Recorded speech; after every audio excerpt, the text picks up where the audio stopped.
Desde este momento presentamos un nuevo programa de curas y monjas y hoy tenemos aquí al rector del Seminario Diocesano Santa María Madre de Dios, Padre Luis González Guerrico. Bienvenido a nuestro espacio, gracias por haber hecho un tiempito en su agenda, que sabemos que está sobrecargada, para venir a conversar con nosotros.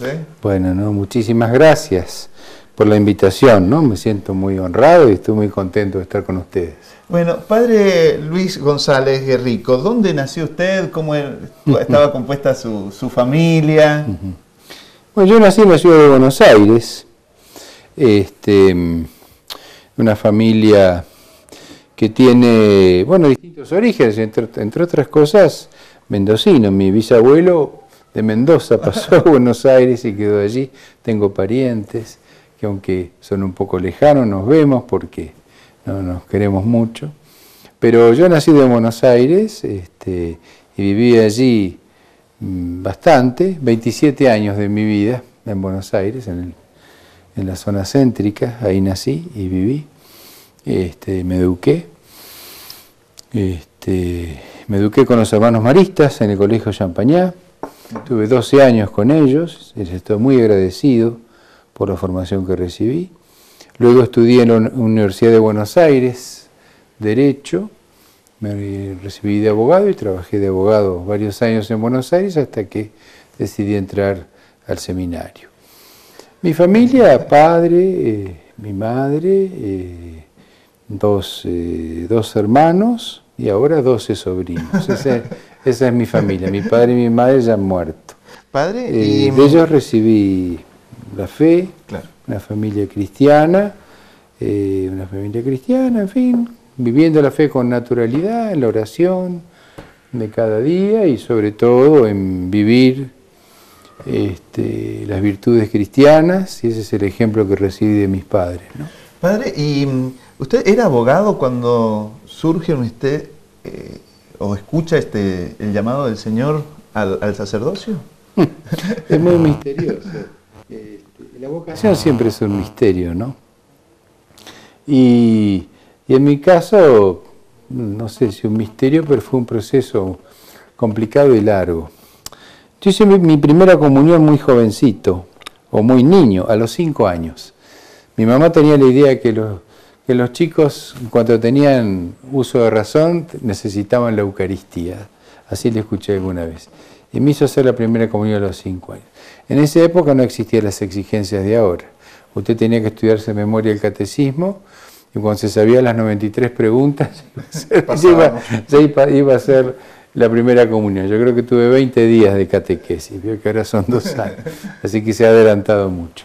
Bueno, y a partir de ahí, una vida cristiana más intensa, por supuesto siempre de misa, dominical, junto a mis padres, más mi padre que mi madre, no porque ella me abandonara a los religiosos, sino yo años después intuí que había un pacto entre ellos, que la educación cristiana de los varones de la familia estaba a cargo del padre. Me pareció, porque siempre fue mi padre el que me fue acompañando en la vida religiosa. Íbamos a misa, con el misal para seguir esa misa que era toda en latín de aquella época, y bueno. Y a partir de allí, pero a los pocos años, yo no sé, yo a los 7 años ya recuerdo un deseo de ser sacerdote. Y fui dando pasos, infructuosos, pero pasos. Quise entrar a un seminario menor, mis padres no me dejaron. Yo me alegro mucho de esa decisión de mis padres, por más que en el momento me contrarió, porque después ese centro de formación sacerdotal se convirtió lamentablemente en un centro de adoctrinamiento marxista, así que no sé dónde estaría yo si a los 11 años hubiera entrado allí. Luego lo conversé con varios sacerdotes, pero en fin, nunca se concretaba. Fueron momentos muy difíciles de la vida de nuestra patria y de la vida de la Iglesia. Le estoy hablando de 1968, 70, cuando yo tenía 15 años, 16, 17 años, ¿no? Un ejemplo, para que vea lo difícil. Fue un día hablar con un sacerdote me recibe en su escritorio con un enorme póster de Che Guevara. Y bueno, yo le fui a hablar de mi vocación, y él contento, pero qué bueno, le vas a entregar tu vida al servicio del hombre, me dice, y acá tienes un ejemplo que vas a seguir. Bueno, todas esas cosas y otras experiencias semejantes hicieron que yo fuera posponiendo una decisión concreta de entrar a un seminario. Siempre buscando, cuando veía un seminarista me acercaba a conversar, visité algunos seminarios, y realmente un ambiente que no me agradaba, ¿no?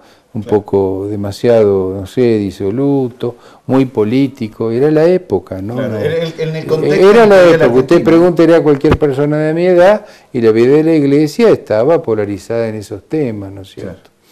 Piense que estoy hablando de 1968, yo tenía 15 años, se funda el movimiento de sacerdotes del tercer mundo. Exacto. 400 sacerdotes argentinos que propugnaban un socialismo cristiano. Bueno, yo en mi casa había recibido otra cosa, tenía bien claro que un socialismo cristiano no podía ser. Entonces, en fin, todas esas confusiones. Entonces fue pasando tiempo sin que la idea fuera totalmente rechazada. Bueno, fui avanzando en la vida, elegí una carrera universitaria, como dije, me recibí de abogado, trabajé algunos años muy intensamente en un estudio muy importante en Buenos Aires, en empresas, en la administración pública, y luego de unos años, me di cuenta que había que tomar una decisión en la vida, en este tema de la vocación, ¿no? Y elegí, y bueno, y elegí por el sacerdocio, es decir, por ese anhelo antiguo que venía trabajando dentro mío, y así fue como entonces, ya le estoy hablando del año 78, 79, ya decidí ingresar al seminario. ¿Y ingresa al seminario dónde? En Paraná, el seminario de Paraná, Entre Ríos, es un seminario al que yo conocía porque tenía algunos compañeros allí, había visitado, me gustó el ambiente, y sobre todo porque lo conocí hacía muchos años al arzobispo, que era Monseñor Adolfo Tortolo.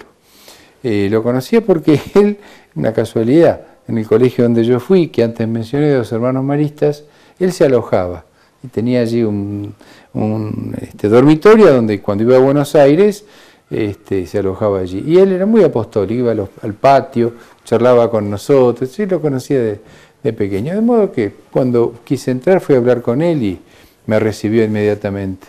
En el próximo bloque, padre, vamos a hablar ya de su experiencia sacerdotal. Estamos con el padre Luis González Guerrico, rector del Seminario Diocesano Santa María, Madre de Dios.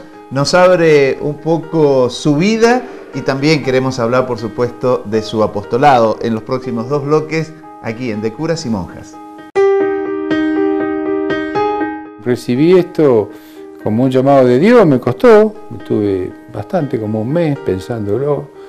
Creo que le dije que no una vez a Monseñor y después él insistió y entonces así es como vine aquí, ¿no? Por una invitación de él.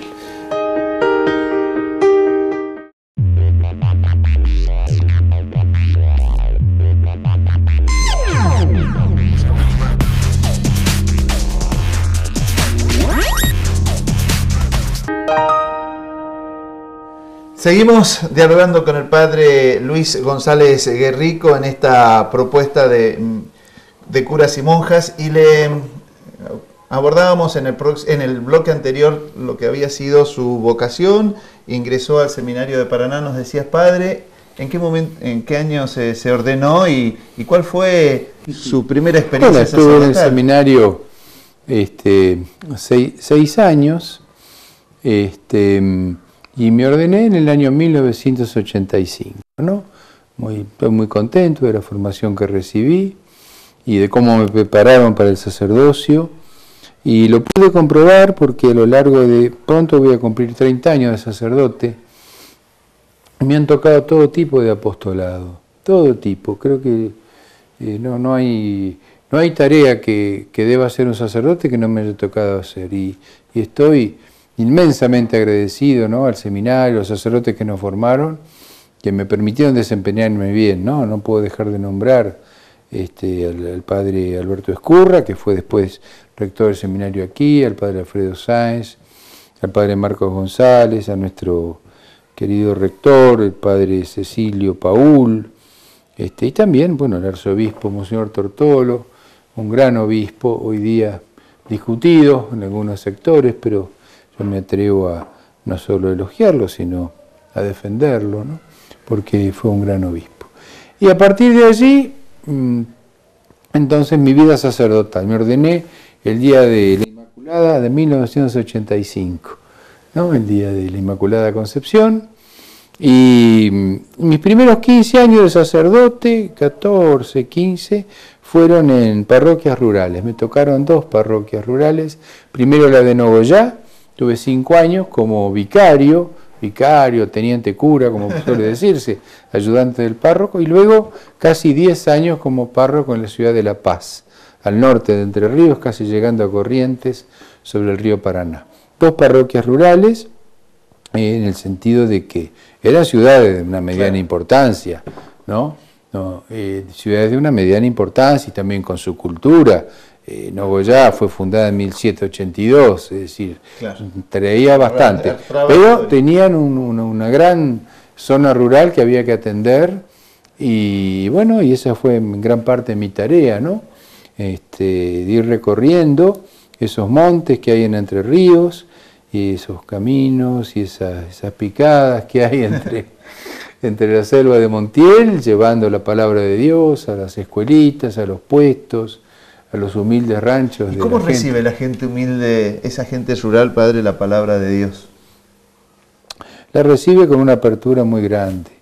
El hombre de campo tiene una disposición especial para conectarse con Dios, por la sencilla razón de que él experimenta esa dependencia de Dios continuamente. El hombre de la ciudad no necesita tanto. Aquí tenemos un vaso de agua que seguramente ha salido de una canilla. El hombre de campo, el agua la necesita en aquella zona de la lluvia, y aquí de las acequias, que depende de la nieve, en fin, sabe que está colgado de Dios, ¿no? Porque él tiene que hacer fecundo el trabajo. No basta que el hombre trabaje para que el fruto de su trabajo pueda salir a la luz. Se necesita esa acción de Dios. Y entonces el hombre de campo eso lo vive cada día. Y entonces yo lo que puedo decir, que estuve 15 años en contacto con esa gente, una gran apertura hacia Dios. Al mismo tiempo, una educación en la fe muy rudimentaria, por la escasez de sacerdotes. Había lugares donde yo, esforzándome mucho en marchar todo el año, lograba llegar 3 veces anualmente, por ejemplo, ¿no? Entonces, por supuesto, la educación religiosa, lo que es la formación, todo muy rudimentario, pero las grandes verdades de la fe las tenían clavadas en el alma, como le digo, por esa vivencia de estar dependiendo de Dios Creador continuamente. ¿Y después de esos 15 años de sacerdote en zonas rurales? Y bueno, me tocó otra cosa totalmente distinta, el apostolado de la cultura. Primero me nombró el obispo, ya el sucesor de Monseñor Tortolo, Monseñor Carrich, que actualmente es cardenal de la Iglesia, y vive allá en Paraná, muy anciano, pero vive y activo. Y él me nombra vicario episcopal de educación, ¿no? En la Iglesia el vicario episcopal es un oficio en donde el sacerdote que lo desempeña hace las veces del obispo, incluso tiene la autoridad del obispo en algún sector. En este caso era la educación que él me había delegado, ¿no? Y bueno, y tuve allí varios años, unos 10 o 12 años dedicado a eso, a la educación. ¿Y cómo recalás en San Rafael? Por una invitación de Monseñor Tausic. Monseñor Tausic, que bueno, nos conocíamos, no muy estrechamente, pero teníamos vínculos, muchos amigos comunes, varias veces nos habíamos visto, por supuesto habíamos coincidido en alguna cosa, pero más vale efímera. Él trabajaba en otra cosa. Él había estado en Europa estudiando y yo no. Y un momento, bueno, recibo un llamado de él, sorpresa, que me pedía que viniera a colaborar con él, sobre todo en la curia, en cuestiones más bien jurídicas, y en educación también. Y bueno, lo pensé, me costó mucho, estaba muy bien en Paraná trabajando, muy contento con mi apostolado, también desde otro punto de vista, hasta en lo material, tenía una muy buena casa, qué sé yo, estaba muy bien, muy contento. Y sobre todo con un gran apoyo de los fieles. Pero bueno, recibí esto como un llamado de Dios, me costó, estuve bastante, como un mes pensándolo. Creo que le dije que no una vez a Monseñor y después él insistió y entonces así es como vine aquí, ¿no? Por una invitación de él. Padre, ¿y cuál es su labor específica, digamos, rector, obviamente, del seminario, pero qué tareas le competen a un rector? Bueno, le continúo explicando lo de recién. Yo estuve trabajando en la curia unos 3 años. Él me nombró canciller, el canciller es el que tiene que ocuparse de todos los documentos de la curia, redactarlos, archivarlos. También me nombró juez eclesiástico en algunos asuntos y vicario de educación. Y a los 3 años yo terminaba por así decirlo, mi contrato, porque yo había venido por 3 años y tenía permiso para 3 años. Y bueno, y terminó a los 3 años y ya me iba a ir, pero estaba ya organizada la ida, tanto que tenía embalado mis libros y tenía ya donde trabajar en otro sitio. Y se produce una novedad, y es que el rector del seminario de San Rafael, padre Pedro Martínez, lo nombra obispo de San Luis.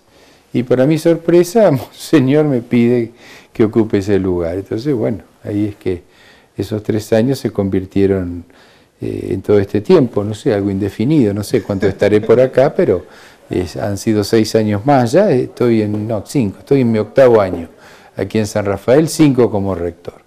Me pregunta usted cuál es la tarea del rector. Y el rector es aquel que es la autoridad máxima del seminario, es quien lo representa. Y tiene esa función de armonizar todo el esfuerzo formativo que se hace en el seminario para que todo confluya en un resultado aceptable, que es que formemos buenos sacerdotes, ¿no es cierto? Y esa es la función. Vamos a ver en el próximo bloque cómo se forman los buenos sacerdotes. Ya volvemos. Me resulta muy grato poder hablar, ¿no?, de la obra del seminario, de la formación de los sacerdotes, y que los fieles de San Rafael conozcan este aspecto que es importante en la vida de la Iglesia.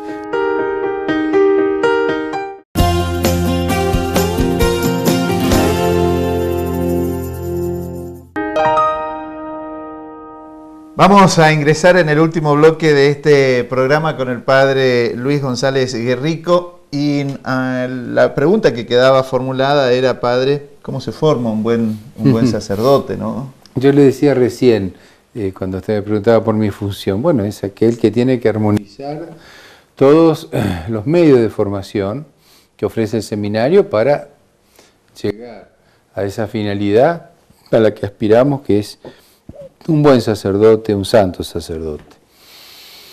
Para eso hay distintos aspectos a tener en cuenta. Está la formación doctrinal, que es muy importante, ¿no? El estudio. El seminarista tiene que estudiar mucho. Se estudian 3 años de filosofía con uno introductorio, donde ya se empiezan a conocer algunas cosas, 4 años de teología, y luego incluso en el año de diaconado se completa con alguna otra cosa que tienen también que aprender y capacitarse. Eso es una parte. Entonces, bueno, tenemos profesores, gracias a Dios es una preocupación del obispo de esta diócesis, hay que reconocerlo, Monseñor Taussig, lo que es la formación doctrinal, les he preocupado de que haya buenos profesores y capacitarlos, ha enviado muchos a estudiar a las universidades pontificias, están regresando ya algunos que van a enriquecer nuestro plantel docente, así que eso es un poco lo primero, pero no es lo único, porque el hombre no es solo inteligencia, es una unidad muy compleja, así enseña la antropología, ¿no? Y entonces junto a eso está la formación espiritual, que es tan importante, a partir de la cual el seminarista tiene que acrecentar esa unión con Dios hasta lograr una verdadera amistad con Jesucristo que se transforme en una identidad, porque el sacerdote es otro Cristo. El día de la ordenación va a recibir como un sello que lo va a constituir en otro Cristo con los poderes de Cristo, ¿no? Y entonces, para que eso no sea una formalidad simplemente, se necesita un trato íntimo, ¿no es cierto?, con Dios, con Cristo, con las realidades espirituales, y a eso apunta la formación espiritual, ¿no? A partir de actos litúrgicos comunes, la Santa Misa, el oficio divino, a partir de prácticas más bien personales como el Santo Rosario, la lectura espiritual, la tan importante oración personal con Dios, en fin, todas esas cosas que van, como le digo, acrecentando esa amistad del seminarista con Cristo, que va a quedar confirmada y sellada el día de la ordenación, ¿no? Padre, esta rigurosidad es la que hace que por allí muchos jóvenes desistan del sacerdocio.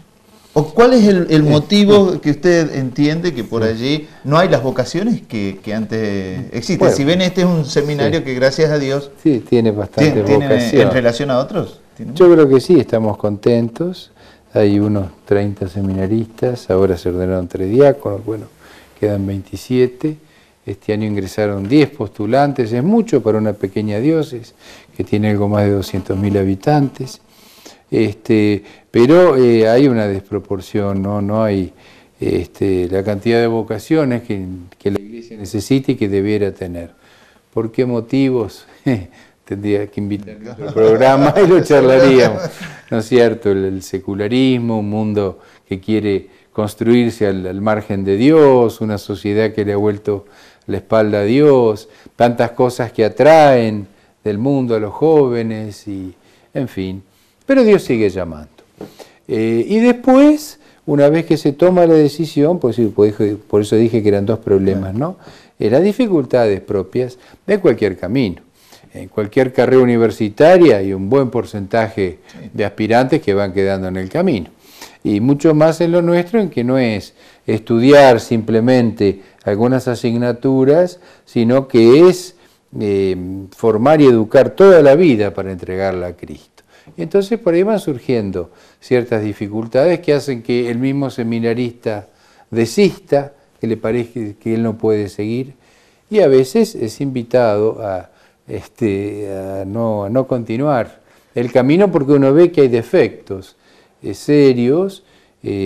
Ordinariamente se lo trata con paciencia durante bastante tiempo, pero uno ve que a veces hay defectos que van persistiendo a lo largo de los años, 3, 4, 5 años, y uno no puede responsablemente continuar por él mismo, porque el día de la ordenación se le va a imponer una carga que no la va a poder llevar. Eso es lo fundamental. Padre, ¿qué necesita hoy el seminario de nosotros los laicos, de la gente que lo está viendo, perdón? Lo primero que se necesita es la oración, porque la vocación sacerdotal es un misterio que depende de Dios, y es Dios el que la concede, y entonces lo primero que se necesita es la oración por las vocaciones y por el seminario. Que haya vocaciones y que el seminario cumpla su función. Que el pueblo fiel lo haga en comunidad, en las parroquias, que los padres lo hagan. Tenemos nosotros preparado una estampa con una oración a la Virgen pidiendo un hijo sacerdote, y lo repartimos a los matrimonios cristianos. Y bueno, eso es lo primero, ¿no? Y en segundo lugar, todo tipo de apoyo, desde el apoyo, podríamos decir, afectivo que lo sentimos, ¿no? Como nos acompañan en nuestras actividades, y como hay un verdadero gozo del pueblo cristiano en los momentos importantes del seminario, como son las ordenaciones, hasta terminar en lo menos importante, pero que también necesitamos, que es el aspecto material. Y gracias a Dios no tenemos grandes necesidades por la bondad de Dios y por su providencia, pero siempre se necesitan cosas para que nuestra tarea se pueda desarrollar del mejor modo posible, ¿no? Padre, lamentablemente el tiempo nos marca que tenemos que cerrar este programa. Ha sido un gusto poder compartir con usted esta conversación, este café, y realmente le agradecemos por su entrega generosa, por no haberle dicho que no a Monseñor Taussig y poder gozar de su presencia verdaderamente aquí en la diócesis. Sabemos que está allí en el seminario, pero usted habla por su obra, y su obra son los sacerdotes que estamos teniendo estos años. Muchísimas gracias. Bueno, yo le agradezco muchísimo. Usted también esta oportunidad, porque aparte de hablar de mi vida, que es lo menos importante, es importante, me resulta muy grato poder hablar, ¿no?, de la obra del seminario, de la formación de los sacerdotes, y que los fieles de San Rafael conozcan este aspecto que es importante en la vida de la Iglesia. La Iglesia tiene una expresión, y con esto nos despedimos, que creo que es muy ajustada. Dice: el seminario es el corazón de la diócesis. No es toda la diócesis ni es lo más importante, pero es lo que va insuflando vida a toda la diócesis a través de los sacerdotes que forman. Muchas gracias, Padre. De nada. Sigamos nosotros como laicos apoyando al seminario, especialmente rezando para que ese corazón siga latiendo, y mucho, para que nos siga entregando santos sacerdotes. Muchísimas gracias. Dios mediante, será hasta la próxima semana.